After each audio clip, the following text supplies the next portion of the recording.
A scathing report into the state of school property has found some schools were ignored while others got expensive, fancy new classrooms. The inquiry has found a slow, untransparent, confused Ministry of Education process meant it took years to build new classrooms. But the government is promising it can fix all that, as Glenn McConnell reports. Welcome to the classroom of the future. This is it. The government has a $6 billion problem with a backlog of 488 classrooms waiting to be built.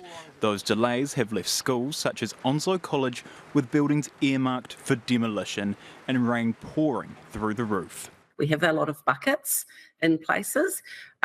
We have classrooms that are closed because of the mouldy smell that's in there, and over a year without being able to find out what the issues are that are causing that. But Education Minister Erica Stanford says she has a solution: factory-built classrooms. The end of these fancy, architecturally designed, expensive, bespoke classrooms, and more of what you see here. Niche in Lower Hutt is already building modular classrooms to be trucked to schools, ready for students within 10 weeks. And they're not to be confused with the old prefabs. It was designed back then on the cheap for with the intent of a 10-year lifespan. That's lasted 30. These will outlast me, let's put it that way.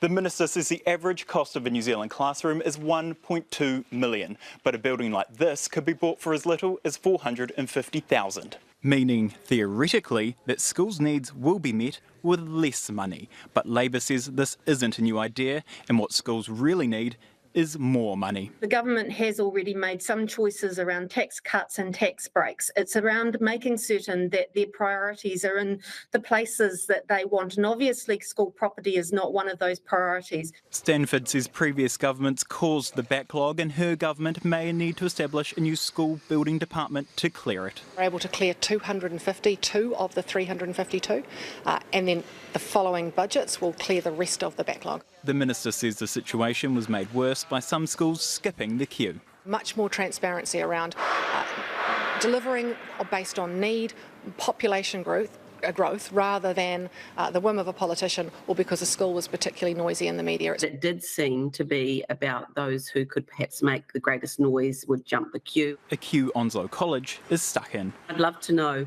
where is Onslow College on the list? When will the building problems be addressed, and how will they be addressed? Questions many schools will have, but for now the government can't confirm exactly when new classrooms will be trucked in for all the schools that need them.